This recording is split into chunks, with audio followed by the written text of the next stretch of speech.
Sports washing शब्द का क्या मतलब है और क्या खेलों के आयोजनों के पीछे राष्ट्र अपने अपराध छिपा रहे हैं?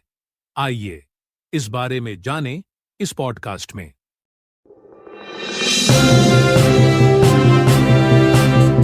ये है एक्सपर्ट एक्स की प्रस्तुति। स्पोर्ट्स वॉशिंग एक पारिभाषिक शब्द जिसने हाल के वर्षों में प्रमुखता प्राप्त की है। ये शब्द व्यक्तियों, समूहों, निगमों या यहाँ तक कि संपूर्ण सरकारों द्वारा गलत कार्यों से धूमिल हुई उनकी प्रतिष्ठा को पुनः स्थापित करने के लिए खेलों के उपयोग करने की प्रथा का वर्णन करता है।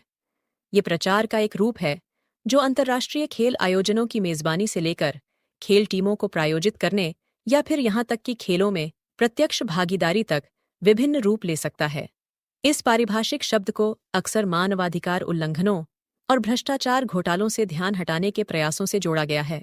मूल रूप से स्पोर्ट्स वॉशिंग धूमिल हुई प्रतिष्ठा के लिए प्रयोग की जाने वाली एक तकनीक के रूप में है। वैश्विक मंच पर स्पोर्ट्स वॉशिंग को देश की सौम्य शक्ति यानी सॉफ्ट पावर से जोड़ा गया है। इस प्रथा को स्पोर्ट वॉशिंग के रूप में लेबल किए जाने के शुरुआती उदाहरणों में से एक 2015 के यूरोपीय खेलों की अजरबैजान द्वारा बाकू में मेजबानी के संदर्भ में था।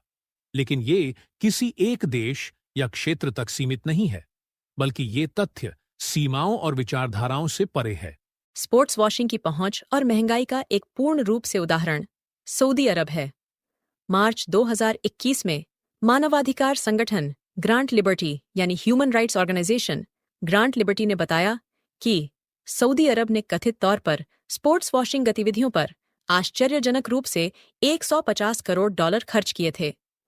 इस तेल समृद्ध साम्राज्य पर आरोप लगाया गया है कि इसने उच्च स्तरीय खेल आयोजनों का उपयोग वैश्विक मंच पर अपनी प्रतिष्ठा को स्थापित करने के लिए किया है। उदाहरण के लिए, सऊदी अरब के सार्वजनिक निवेश कोष यानी PIEF के नेतृत्व वाले एक समूह द्वारा Premier League club Newcastle Britain के अधिग्रहण ने काफी चिंताएं पैदा की। सऊदी अरब का सार्वजनिक निवेश कोष यानी सऊदी पब्लिक इन्वेस्टमेंट फंड, जिसने इस सौदे के वित्त पोषण में महत्वपूर्ण भूमिका निभाई, उन्हें कानूनी रूप से बाध्यकारी आश्वासन प्रदान किया कि ये राज्य से स्वतंत्र रूप से संचालित होता है। हालांकि इन चिंताओं के पीछे के कारण मामूली नहीं है। एक अहम मुद्दा है मृत्युदंड का प्रयोग। मार्च 2021 में एक ही दिन में 81 लोगों को फांसी के फंदे पर चढ़ाने के साथ सऊदी अरब इतिहास में सबसे बड़ी संख्या में फांसी की सजा देने वाला राष्ट्र बन गया। इसी कारण वह दुनिया का अपनी ओर ध्यान आकर्षित कर चुका है।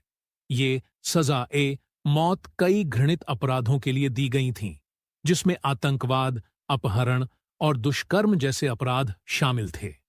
इस तरह की प्रथाओं की दुनिया भर में व्यापक निंदा हुई है। 2018 में सरकार के आलोचक प्रमुख सऊदी पत्रकार जमाल खाशोगी की हत्या ने सऊदी अरब की अंतर्राष्ट्रीय साख को और अधिक नुकसान पहुंचाया। संयुक्त राष्ट्र द्वारा नियुक्त मानवाधिकार विशेषज्ञ ने निष्कर्ष निकाला कि सऊदी एजेंटों ने इस्तांबुल में सऊदी वाणिज्य दूतावास में खशोगी को मारने के लिए राज्य के साधनों का इस्तेमाल किया था। युवराज मोहम्मद बिन सलमान सहित वरिष्ठ सऊदी अधिकारियों को इसमें फंसाया गया, जिससे युवराज की प्रतिष्ठा गंभीर रूप से धूमिल हुई।